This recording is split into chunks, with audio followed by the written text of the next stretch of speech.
నమస్తే, stock strategy 2016 ప్రత్యేక కార్యక్రమానికి స్వాగతం.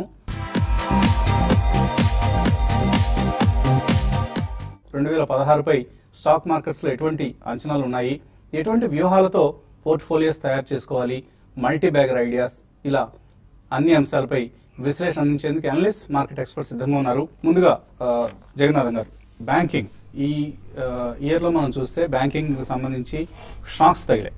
ఇన్ఫాక్ట్ అందరూ బ్యాంక్స్ బాగానే ఉంటాయి, వర్స్ట్ అయిపోయింది, ఇక్కడ నుంచి ఇంకా ఎర్నింగ్స్ సైకిల్ ఇంప్రూవ్ అవుతుంది ఇలా అనుకున్నారు.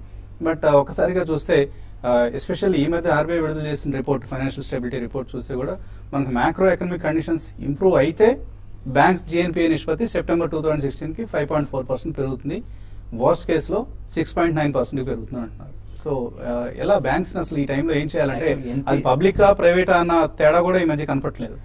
ఎన్పిఏ అనేది ప్రాబ్లం అందరూ అయిపోయింది అన్న స్టేజ్ లో కూడా యాక్చువల్గా అది అవుతున్నట్టు ఏం కనపట్లేదు, ఏదో ఒక ప్రాబ్లం వస్తూనే ఉంటుంది. యాక్చువల్గా మొదట్లో వాళ్ళు ఈ రీస్ట్రక్చరింగ్ అని ఈ కాన్సెప్ట్ తీసుకొచ్చినా కూడా April 1 నుంచి వాళ్ళు ఏం చెప్పారంటే April 1, 2015 నుంచి RBI no more restructuring, either అంటే అయితే మంచి లోన్ అవ్వాలి లేదంటే ఎన్పిఏ అవ్వాలని చెప్పి పెట్టారు. ఆ పెట్టేటప్పటికి అందరి దగ్గర మళ్ళీ ఎన్పిఎస్ రావడం మొదలైంది. అందుకని మళ్ళీ వాళ్ళు 5:20 రూల్స్ ఇవన్నీ తీసుకొస్తున్నారు. అయితే ఏంటంటే ప్రాబ్లం ఇప్పుడు మట్టి బయట దోసేయకుండా మట్టి కార్పెట్ కింద పెట్టుకున్నట్టు చేస్తున్నారు. అంటే బేసికల్ గా అంటే ఎప్పుడు కార్పెట్ కింద ఉండిపోతుంది కానీ లోపలే ఉండిపోతుంది మట్టి అంతా. సో అంటే ప్రాబ్లమ్స్ ఎక్కడ ఉండిపోతుంది. అయితే ఏంటంటే ఎస్డిఆర్ లో అయితే ఇండియాలో ఏంటంటే టర్న్ అరౌండ్ స్పెషలిస్టులు లేరండి. టర్న్ అరౌండ్ స్పెషలిస్టులు అంటే ఇప్పుడు ఒక కంపెనీ ఇబ్బందుల్లో ఉన్నప్పుడు దాన్ని టర్న్ అరౌండ్ చేయడానికి ఇప్పుడు వరల్డ్ వైడ్ అంటే turn around specialist WL Ross fund అని వీళ్ళందరూ ఏంటంటే they know how to handle it. But అంటే రెగ్యులేటర్ స్ట్రెస్ ఉంటుంది, లెండర్ స్ట్రెస్ ఉంటుంది, ఎంప్లాయీ స్ట్రెస్ ఉంటుంది, ప్రొడక్ట్ స్ట్రెస్ ఉంటుంది. ఆ స్ట్రెస్ అంతా హ్యాండిల్ చేసుకుంటే టర్న్ అరౌండ్ చేసి కంపెనీస్ ని ఎలా కూడా దానిలో నుంచి ఉన్న వాల్యూని బయట తీసుకొచ్చి అట్లీస్ట్ లోన్స్ రీపే చేసే స్పెషలిస్టులు ఉన్నారు. ఇండియాలో అంటే అన్ఫార్చునేట్లీ ఆ ఎగ్జాంపుల్స్ చాలా తక్కువ. ఏది కంపెనీ మునిగిపోయిన తర్వాత బయటకు వచ్చి పెద్దగా పెరిగిన ఎగ్జాంపుల్స్ హార్డ్లీ మొత్తం ఆలోచించిన ఒక 3-4 ఎగ్జాంపుల్స్ కంటే కనపడవు. టర్న్ అరౌండ్ స్పెషల్ ఇప్పుడు ఏంటంటే బ్యాంక్స్ ని ఎస్డిఆర్ మనకి సక్సెస్ స్టోరీస్ కనపడవండి. Case studies maybe except few cases. అది ఎస్డిఆర్ ఈసారి ఎస్డిఆర్ ఏదైతే ఉందో ఈ మెకానిజం లో 18 months టైం ఉంటుంది బ్యాంక్ దగ్గర. 18 months లో వాళ్ళు టర్న్ అరౌండ్ చేయాలి, అమ్మాలి అంటే అంత ఈజీగా అవుద్దా? ఎందుకంటే ఆల్రెడీ ఇంత ప్రాబ్లం ఉన్న కంపెనీ ఇప్పుడు కొత్త బ్యాంకుల దగ్గర కంపెనీస్ మేనేజ్ చేసే ఎక్స్పీరియన్స్ ఏం లేదు.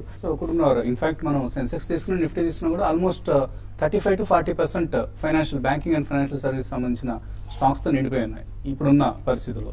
సో బ్యాంకింగ్ సెక్టర్ కావచ్చు ఆర్ రాబోయే రోజుల్లో ఎటువంటి సెక్టర్స్ బాగా పెర్ఫార్మ్ చేస్తాయి అనుకుంటున్నారు నెక్స్ట్ ఇయర్ లో 2016లో?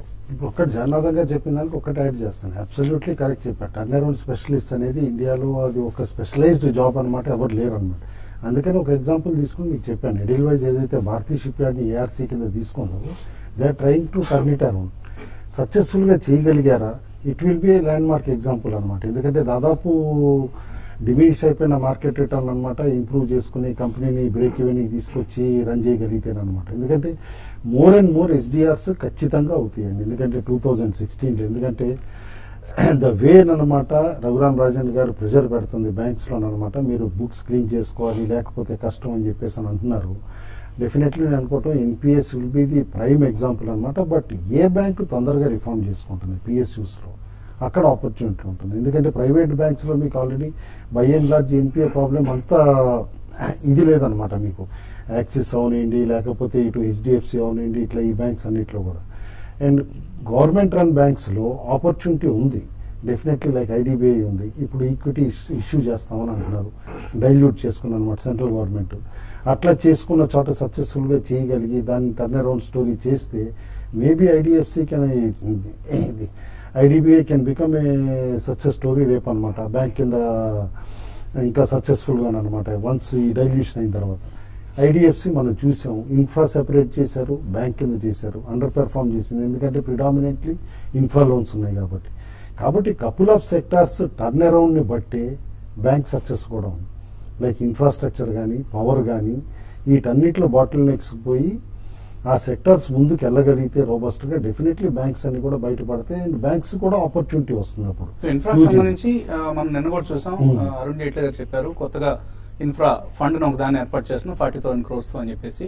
ఇన్ఫాక్ట్ అది బడ్జెట్ లో అనౌన్స్ చేయాల్సింది, బహుశా సెక్టర్ బాధలు చూసి కాబోలు ముందుగానే అనౌన్స్ చేసేసారు. మీరు ఇంకోటి అబ్జర్వ్ చేయొచ్చండి, ఇన్ఫ్రాస్ట్రక్చర్స్ లో నేను కేర్ఫుల్ గా అబ్జర్వ్ చేస్తున్నా లాస్ట్ 3-4 months నుంచి అటు పాత లోస్కి రావట్లా. ఏ ఒక్క ఇన్ఫ్రాస్ట్రక్చర్ కూడా యూ కెన్ షో మీ ఒక్కటి కూడా పాతలోకి రావట్లా. ఆల్ గుడ్ ఇన్ఫ్రాస్ట్రక్చర్స్ అన్నమాట.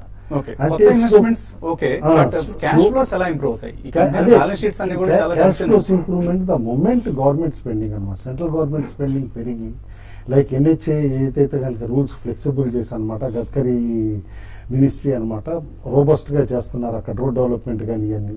అండ్ ఇవాళ లేటెస్ట్ చూసాం కెల్కర్ ప్యానల్ అనమాట, మీకు PPP మోడల్లో కనుక చేంజెస్ ఏవైతే చేశారో అవన్నీ అప్లై చేస్తే కనుక డెఫినెట్లీ నేను అనుకోవటం ఇన్ఫ్రాకి ఒక హోప్ అయితే కనిపిస్తుంది. డార్క్ హార్స్ హోప్ లాగా 2016 can give a surprising returns in infra. And ఇంకొకటి, అందరూ ఎప్పుడు నష్టాలు ఇస్తుంది స్టాక్ ప్రైస్ లో అయినా సరే లేదు ఈ సెక్టార్కి వెళ్ళొద్దు అని aviation first time it is looking good for next 6 to 8 months ఖచ్చితంగా. ఎందుకంటే crude oil prices US first time has become an exporter. అలా షేల్ దగ్గర నుంచి కానీ ఏదైనా ఇన్ఫాక్ట్ యుఎస్ ఎక్స్పోర్ట్ చేస్తుందంటే నెక్స్ట్ ఇయర్ కూడా క్రూడ్ ప్రైజెస్ స్పెక్టాక్యులర్ గా పెరుగుతాయి అని చెప్పేసి అసలు ఛాన్సే హోపే కనపట్లేదు. అలాంటప్పుడు ఇండియాలో ఉన్న రీజనల్ ఎయిర్లైన్స్ కనమాట ఉన్న డిమాండ్కి ఖచ్చితంగా నేను అనుకోవటం ఏవియేషన్ స్పేస్ లో ఉన్నాయి ఓన్లీ 2 stocks, మీకు ఇండిగో అవనండి ఇటు స్పైస్ అవనండి. అండ్ మీకు టర్న్ అరౌండ్ లో స్పెక్టాక్యులర్ రిటర్న్స్ ఇస్తుందన్న దానికి ఎగ్జాంపుల్ స్పైస్ జెట్. ఒక చిన్న టర్న్ అరౌండ్ తోటి మీరు స్పైస్ జెట్ ఎంత రిటర్న్స్ ఇచ్చిందని దాదా 500% రిటర్న్ ఈజీగా ఇచ్చేసింది. World's best airline stock in 2015. World's best airline stock in terms of stock market performance. కాబట్టి అనమాట watch out for turn around stories and watch out for sectors అనమాట where government spending will increase. ఎందుకంటే మనం చూడాలి government mid పాత్కి వచ్చేస్తుంది next year, అంటే పవర్లోకి వచ్చిన తర్వాత.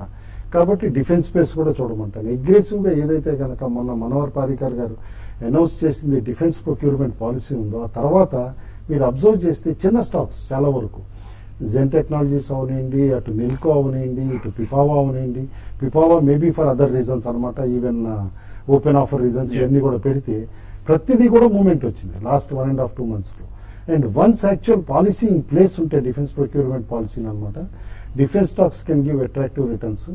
రైల్వే స్టాక్స్ ఇంతకాలం ఇగ్నోర్ చేసినాయి లైక్ టెక్స్మాకో కానీ ఇలాంటివన్నీ కూడా, ఎందుకంటే రైల్వేస్ కూడా కన్సాలిడేషన్కి వెళ్తున్నారు డెఫినెట్లీ అనమాట. లాస్ట్ 3-4 months కూడా రైల్వేస్లో కనుక మీరు డెవలప్మెంట్స్ చూస్తూ ఉంటే అలా స్పెండింగ్ అని అంతా కూడా. కాబట్టి నీష్ సెగ్మెంట్స్ ఏవైతే ఉన్నాయో అట్లా కేర్ఫుల్గా చేస్తే గుడ్ స్టాక్ పికింగ్స్ ఉన్నాయి నెక్స్ట్ ఇయర్ కూడా డెఫినెట్లీ. ఇట్లా టర్న్ అరౌండ్ స్టోరీలో సంథింగ్ లైక్ స్పైస్ నేను రికమెండ్ చేసే స్టాక్ మన దివాళీకి కూడా చెప్పాను, సుజలాన్ ఒకటి చెప్తున్నాను. ఎందుకంటే ఒక ప్రమోటర్ కరేజ్ ఉండాలి స్టేక్ ఇంకొకరితో షేర్ చేసుకోవడానికి. కంపెనీని సేవ్ చేయడానికి he has shared he stake with Piramal group ఆటోమేటిక్గా. నేను అనుకోవటం 1 turn around in quarter in Suzlon immediate గా స్టాక్ ని మేబీ 55 to 60 rupees కూడా తీసుకెళ్లే పాసిబిలిటీ ఈజీగా ఉంది. కుటుంబంలో చెప్పిన ఒక్క పాయింట్ యాడ్ చేద్దాం అనుకుంటున్నాను. అయితే టర్న్ అరౌండ్ స్టోరీస్ ఏంటంటే అంత రిటర్న్ అయితే బాగుంటది కానీ అంత అనుకున్నట్టు జరిగితే బాగుంటది కానీ లేకపోతే మళ్ళీ సేమ్ స్టాక్ అయ్యే. అందుకని ఓవరాల్ మీ పోర్ట్ఫోలియోలో ఒక 20 to 25% మాక్సిమం, అంటే ఫర్ ఎగ్జాంపుల్ 1 lakh ఇన్వెస్ట్ చేద్దాం అనుకుంటే ఓవరాల్ మార్కెట్ లో ఒక 20 to 25,000 ఇటువంటి ఐడియాస్ లో పెట్టి మిగిలిన 75,000 నార్మల్ ఇన్వెస్టింగ్ చేసుకుంటే బ్యాలెన్సింగ్ ఇది పర్ఫార్మ్ అయితే ఏంటంటే this can become multi bag 20-25%, మిగిలిన 75% మామూలుగా పర్ఫార్మ్ అవుతుంది.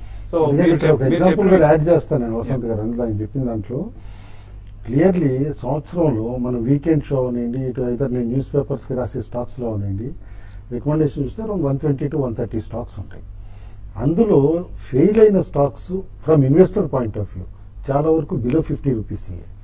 ఎక్స్ట్రీమ్లీ సక్సెస్ఫుల్ ఇచ్చినవి కూడా అనమాట returns above 100 rupees stocks. Spectacular comment అండి బాలా గారు, మీరు నార్మల్గా ఎక్కువగా ఈ బిలో 50 rupees స్టాక్స్ రికమెండ్ నేను ఇన్ఫాక్ట్ షో ముందు కూడా అదే అడిగాను, మీరు 100 రూపాయల కంటే తక్కువ ప్రైస్ ఉన్న స్టాక్స్ రికమెండ్ చేయండి సార్ అని. సో ఆయన అఫ్ కోర్స్ ఈ will not venture out. Yeah definitely, ఎందుకంటే ప్రధానంగా మనం intention is to make money in stock market అండి. సో డెఫినెట్లీ మల్టీ బ్యాగర్స్ మనకి 5 రూపాయల నుంచి 50 రూపాయలకి తొందరగా అవుతుందనే అవగాహన ఎక్కువ ఉంది, కానీ 500 రూపాయల స్టాక్ 5,000 అవుతుందంటే తొందరగా నమ్మరు. So definitely, I am not an admirer or I am not a hater of penny stocks అట్లా కాకపోతే. సో ఒక ఫోర్స్ మోటార్స్ లేకపోతే ఒక పేజ్ ఇండస్ట్రీస్ అవి కూడా మనకి 20 times 30 times అయ్యాయి. బట్ ఎక్కువ మంది ఆ స్టోరీస్ నమ్మరు. ఎందుకంటే ఫస్ట్ ఆఫ్ ఆల్ ఇప్పుడు మామూలుగా కూడా మన టెండెన్సీ అండి, హ్యూమన్ టెండెన్సీ ఎట్లా ఉంటుందంటే, మనం ఎక్కువ ఇదేంటి 10,000 రూపాయలు స్టాక్ చెప్తున్నారు ఈయన, ఇది ఎప్పుడు పెరగాలి ఫస్ట్ ఆ డౌట్ లో ఉండిపోతారు. అదే వాళ్ళు ఏదైనా ఇప్పుడు మనం 10-20 రూపీస్ స్టాక్ ఉంది, దాని ఫేస్ వాల్యూ ఎంత ఉందని కూడా చూడరు, ఫస్ట్ టక్ మని కొనేస్తారు. కానీ అదొక 10% పడ్డదంటే మళ్ళీ షేక్ అయిపోయి ఏమంటే మార్కెట్ పడుతుంది కదా మేము కొన్నాం ఏం చేయాలి ఆ క్వశ్చన్ అడుగుతారు. మనం వాళ్ళు ఇన్వెస్టర్సా, ట్రేడర్సా, ఇంట్రాడేయా, పొజిషన్ ట్రేడర్, మనకి ఏమీ తెలియదు. So it becomes very difficult to answer. అందుకని to be on the safe side, to be very honest with you, I'm not a great admirer of penny stocks, not do I hate it. But upcoming themes లో మాత్రం definitely we have to bet a lot అని, like textiles, chemicals, specialty chemicals and fine chemicals. Plastics is going to be a huge theme going forward in the next 5-10 years. మన recent examples కూడా చూసాం last year నుంచి. So 16 సంబంధించి మీరు bullish గా ఉన్న sectors textiles, chemicals, specialty chemicals, plastics. Absolutely ఇంకేమైనా starting from 16 అండి, it will have a multi year, probably even multi decade. Because plastics మన ఈ చిన్న కవర్లు అవన్నీ వదిలిపెట్టేస్తే, let's say environment friendly furniture చూస్తే మనకి plastics has got huge market, huge. అట్లాగే building products, it can be tiles, it can be sanitary fittings, everything, so on and so forth. So ఇవన్నీ కూడా అప్కమింగ్ థీమ్స్. మనకి selective గా companies దొరుకుతాయి, but definitely one should have majority holdings. అందులో అటువంటి వాటిలో మంచి థీమ్స్ దొరుకుతాయి, ఎక్సలెంట్ కంపెనీస్ ఇన్ దాట్. మీరు చెప్పిన వాటిలో టెక్స్టైల్స్ మినహాయిస్తే మిగతా అన్ని కూడా చాలా ఫ్యూ లిస్టింగ్స్ ఉన్న సెక్టర్స్ అవి. సో ఇందా కుటుంబ గారు చెప్పినట్టుగా of course infra is very mega sector. అందులో 150 కంపెనీలు ఉంటాయి. So one has to be selective and one also can take some chance. I mean, ఇప్పుడే జగన్నాథం గారు చెప్పినట్టు అండ్ ఇందాక కుటుంబం చెప్పినట్టు కూడా there is definitely an opportunity there. అంటే ఉన్న వాటిలో కూడా మనం చూసుకుంటే ఇప్పుడు KNR construction, it's a decent company and it has really given some good returns. అంటే ఎక్కువ వాలటాలిటీ లేకుండా, పెన్నీ స్టాక్ అయిపోకుండా అట్లా కొత్త పేర్లు కూడా మనం వింటున్నాం. MEP ఇన్ఫ్రా అని, సద్భావ్ ఇంజనీరింగ్ అని, ఇటువంటి కంపెనీస్ మంచి కంపెనీస్ ఉన్నాయి. So one has to be selective. Okay, so Jagannath గారు, before we going to stock specific recommendations, ఎటువంటి సెక్టర్స్ 2016 లో బాగా ఫేర్ చేస్తా అనుకుంటున్నారు? సింగిల్ పాయింట్ ఏంటంటే ఇండియన్ కన్స్యూమరిజం అంటే, ఇండియన్ కన్స్యూమర్ స్పెండ్ చేసే ఎక్కడైనా సరే డెఫినెట్ గా పర్ఫార్మెన్స్ వస్తుంది. గ్రీస్ డిఫాల్ట్ చేసిందా, చైనా స్లో అయిందా, ఫెడ్ ఇంట్రెస్ట్ రేట్ ఇంక్రీజ్ చేసిందా అనే దానికి సంబంధం లేదు కదా. ఇండియన్ మూవీకి వెళ్తాడా లేదని. ఇండియన్ ఒక యావరేజ్ ఇండియన్ ఏంటంటే సినిమాకి వెళ్లాల్సిందే. సో PVR ఐనాక్స్ పర్ఫార్మ్ చేయాల్సింది, ఎందుకంటే గ్రీస్ డిఫాల్ట్ చేసిన జపాన్ సినిమాకి వెళ్లాల్సిందే. సో ఇండియన్ కన్స్యూమర్ అన్న చోట ఆలోచించాల్సిన అవసరం లేదు. ఇంకోటి ఏంటంటే average Indians are becoming more brand conscious. ఇదివరకు ఏంటంటే కాస్ట్ కాన్షియస్ ఉండేది. కాస్ట్ కాన్షియస్ అంటే ఇదివరకు ఎక్కడ తక్కువ ఖర్చు ఉంటే అటువంటిది కొనే ఉద్దేశం ఉండేది. లాస్ట్ 4-5-6 years నుంచి చాలా డ్రామాటిక్ టర్న్ అరౌండ్ ఏంటంటే కాస్ట్ కాన్షియస్ నుంచి బ్రాండ్ కాన్షియస్ అయింది. బ్రాండ్ అంటే ఎక్కువ ఇష్టం ఉంది, దానికోసం కొద్దిగా ఎక్కువ పే చేయాలన్నా కూడా వీళ్ళు రెడీ అయిపోతున్నారు యాక్చువల్గా. అందుకని ఈ ఇందాక చెప్పినట్టు బాలగారు చెప్పినట్టు హోమ్ బిల్డింగ్ ప్రొడక్ట్స్ ఉంటే ఇదివరకు ఇంట్లో టైల్స్ వేయించాలంటే ఎక్కడ తక్కువ కాస్ట్ టైల్స్ ఉంటే అది చూసేవాళ్ళు. ఇప్పుడు అట్లా కాదు, హిందూవేర్ కావాలి, ఇప్పుడు ఏంటంటే సెరా కావాలి, ఏంటంటే అట్లీస్ట్ ఒక శానిటరీ వేర్ కావాలంటే సొమానీ కావాలి, కజారియా కావాలని అనే రోజులకి ఏంటంటే, సో మనకేంటంటే ఓవరాల్ గా ఆ హోమ్ బిల్డింగ్ ప్రొడక్ట్స్ ఏదైతే బ్రాండెడ్ సెగ్మెంట్కి వెళ్ళినప్పుడు ఏమవుతుందంటే అది ఎక్కువ కాస్ట్ ఉంటుంది. ఎక్కువ కాస్ట్ ఉన్నా సరే అది they are ready to pay. కాబట్టి బ్రాండెడ్ బిల్డింగ్ ప్రొడక్ట్స్ గుడ్డిగా ఏ సెక్టర్ లో అయినా సరే, if it's a big brand, Indian consumer ఏదైతే ఉందో, ఎందుకంటే housing finance company absolutely Repco home finance అవనండి, LIC హౌసింగ్ ఫైనాన్స్ అవనండి. ఇంకోటి ఏంటంటే ఇప్పుడు హౌసింగ్ డిమాండ్ వచ్చింది అంటే చాలా మంది రియల్ ఎస్టేట్ కొనే ప్రయత్నం చేస్తారు. రియల్ ఎస్టేట్ కొంటే మెయిన్ ప్రాబ్లం అంటే డెట్ ఉంటుంది. దానికంటే బెటర్ ఏంటంటే రియల్ ఎస్టేట్ యాన్సిలరీ అంటే హోమ్ బిల్డింగ్ ప్రొడక్ట్స్ ఉన్నాయి అనుకోండి, టైల్స్ అని, శానిటరీ వేర్ అని, వాటిల్లో ఉన్నాయి ఏమవుతుందంటే బిల్డింగ్ కట్టినప్పుడు దాని రియల్ ఎస్టేట్ ఆ తతంగంతో పాటు మిగిలిన ఇవన్నీ కూడా యాన్సిలరీ ప్రొడక్ట్స్ కావాలి. కాబట్టి వాటిల్లో ఏంటంటే డెట్ తక్కువ ఉంటుంది, పెద్ద హడావుడి ఉండదు. అటువంటి బిజినెస్ లో పెరిగే అవకాశం ఉంది. కన్స్యూమర్ డిస్క్రిషనరీ, కన్స్యూమర్ అనేది ఏంటంటే అన్బీటబుల్ కాన్సెప్ట్ అండి. ఎందుకంటే నెక్స్ట్ 5-10 years లో పొలిటికల్ డెవలప్మెంట్స్ ఏమవునండి, ఇంటర్నేషనల్ డెవలప్మెంట్స్ ఏమవునండి, జియో పొలిటికల్ ఏమవునండి, ఇండియన్ కన్స్యూమర్ స్పెండ్ చేసినంత వరకు గొడవ లేదు. ఓకే, సో మీ big theme of 2016 is Indian consumer and the related stocks. So Rajendra గారు, మీకేమైనా సెక్టర్ ప్రిఫరెన్స్ ఏమైనా ఉన్నాయా? మీరు ఓన్లీ ఈ గ్రాఫ్స్ చార్ట్సే కాబట్టి నో ప్రిఫరెన్స్ ఫర్ సెక్టర్స్ అంటారా? నో, డెఫినెట్లీ అండి. ఇప్పుడు కూడా మనం చార్ట్స్ పరంగా చూస్తే కనుక మనకి మెటల్ స్పేస్ అనేది చాలా వీక్ గా కనిపిస్తుంది. గత 3 quarters లో కూడా మనకి 200-day మూవింగ్ యావరేజ్ కింద ట్రేడ్ అవుతుంది. Probably I try to tell ఏదైతే అవాయిడ్ చేయాలో చెప్తాను. బేసికలీ బ్యాంకింగ్ లో కూడా మనం ఇందాక చూస్తే కనుక చార్ట్స్ ప్రకారం క్వార్టర్లీ చార్ట్స్ లో చూసినా కూడా మనకి I think except for 3 banks అంటే Kotak bank, IndusInd bank and HDFC bank, అన్ని స్టాక్స్ కూడా మనకి 200-day మూవింగ్ యావరేజ్ కింద ట్రేడ్ అవుతున్నాయి. సో ఐ థింక్ ఈ 2 sectors మనం కంప్లీట్లీ అవాయిడ్ చేయాలి. రాజేంద్ర గారు, మీ ఇండివిజువల్ స్టాక్ ప్రిఫరెన్స్ ఏంటి going by technical analysis? Yeah, actually నా స్టాక్స్ 2016 సంబంధించి కరెక్ట్ 5 stocks నేను పిక్ చేశానండి. Basically Alpha Geo is 1 stock. So దీన్ని పిక్ చేయడానికి రీజన్ ఏంటంటే ప్రాబ్లీ స్టాక్ మనకి లాస్ట్ 18 months గా చూస్తే కనుక ఇది 634 నుంచి ఆల్మోస్ట్ 12 months లో 263 రావటం చూసాం. సో విత్ ఇన్ 3 months 260 నుంచి ఆల్మోస్ట్ 560 to 600 దాకా రావటం చూసాం. సో డెఫినెట్లీ దీనిలో there would be more action అనిపిస్తుంది. ఎందుకంటే 12 months లో పడిన stock within 3 months recover అయ్యి అండ్ దానిపైన క్లోజ్ అవటం చూసాం. ఈవెన్ క్వార్టర్లీ చార్ట్స్ లో కూడా చాలా బుల్లిష్ గా అనిపిస్తుంది. దో నేను చాలా కన్సర్వేటివ్ గా టార్గెట్ 750 ఇచ్చినప్పటికీ ప్రాబ్లీ స్టాక్ 1 to 1.5 year ఎవరైనా హోల్డ్ చేస్తే కనుక డెఫినెట్లీ ఇది 1000 నుంచి 1100 దాకా వెళ్లే ఛాన్స్ ఉంది. ఆల్మోస్ట్ డబుల్ అయ్యే ఛాన్స్ ఉందంట. యా, డెఫినెట్ గా. బట్ ఓన్లీ థింగ్ ఏంటంటే ఇట్లాంటి స్టాక్స్ లో ఒక క్వార్టర్ పర్ఫార్మెన్స్ బాగోపోతే కనుక చాలా బీట్ అండ్ డౌన్ అవుతాయి కాబట్టి ప్రాబ్లీ మనకి స్ట్రిక్ట్లీ 482 రూపీస్ స్టాప్ లాస్ పెట్టుకోవాలి. యా, అండ్ నా సెకండ్ స్టాక్ చూస్తే కనుక ఇండిగో. దో చార్ట్ ఫార్మేషన్ ఎక్కువ లేనప్పటికీ ప్రాబ్లీ లాస్ట్ 2 months గా చూస్తే కనుక ఇది hire top hire bottom formation అనేది చూస్తున్నాం మనం. సో 849 లిస్ట్ అయిన స్టాక్ 1234 హైయర్ అవటం చూసాం. అండ్ మనకి డే చార్ట్స్ లో చూస్తే కనుక ఇది 20-day మూవింగ్ యావరేజ్ ని చాలా రెస్పెక్ట్ చేయడం చూస్తున్నాం. సో ప్రాబ్లీ కన్సర్వేటివ్ గా అరౌండ్ 1350 to 1400 రూపీస్ దాకా అప్ సైడ్ వెళ్ళే ఛాన్స్ ఉంది. బట్ దీన్ని కూడా మనం 100 రూపీస్ డౌన్ సైడ్ అనుకుని 2 or 3 price points లో మనం అక్యుములేట్ చేయాలి. మేబీ 1185 నుంచి 1065 దాకా. రాజేంద్ర గారు ఇండిగో చెప్తా ఉంటే నన్ను చాలా కన్సర్వేటివ్ ఇచ్చారు. నా టార్గెట్ అయితే 2000 రూపీస్ అని చెప్పారు. సో ఇది కూడా డబుల్ అయ్యే ఛాన్స్ ఉందంట. ఈజీగా ఐ థింక్ డెఫినెట్లీ దీనిలో 1048 కింద స్టాప్ లాస్ మాత్రం పెట్టుకోవాలి. And third stock is Natco pharma. ఇది మంత్లీ చార్ట్స్ లో చూస్తే కనుక లాస్ట్ 8 months గా ఒక మేజర్ కన్సాలిడేషన్ ప్యాటర్న్ చూస్తున్నాం. అంటే స్ప్లిట్ అయినాక ప్రాబ్లీ 540 నుంచి 365 మధ్యలో ఆల్మోస్ట్ 12 months దాకా కన్సాలిడేషన్ అయింది. అండ్ ఈ మంతే మనకి బ్రేక్అవుట్ రావడం చూసాం. సో ప్రాబ్లీ 596 ఏదైతే ఈ మంత్ హై ఉందో అది ఒకసారి దాటి దాని అబౌట్ ట్రేడ్ అవుతే ప్రాబ్లీ 700 దాకా వెళ్ళే ఛాన్స్ ఉంది. సో ఈవెన్ దీనిలో కూడా కన్సర్వేటివ్ గా 670 రూపీస్ నేను టార్గెట్ ఇస్తున్నాను.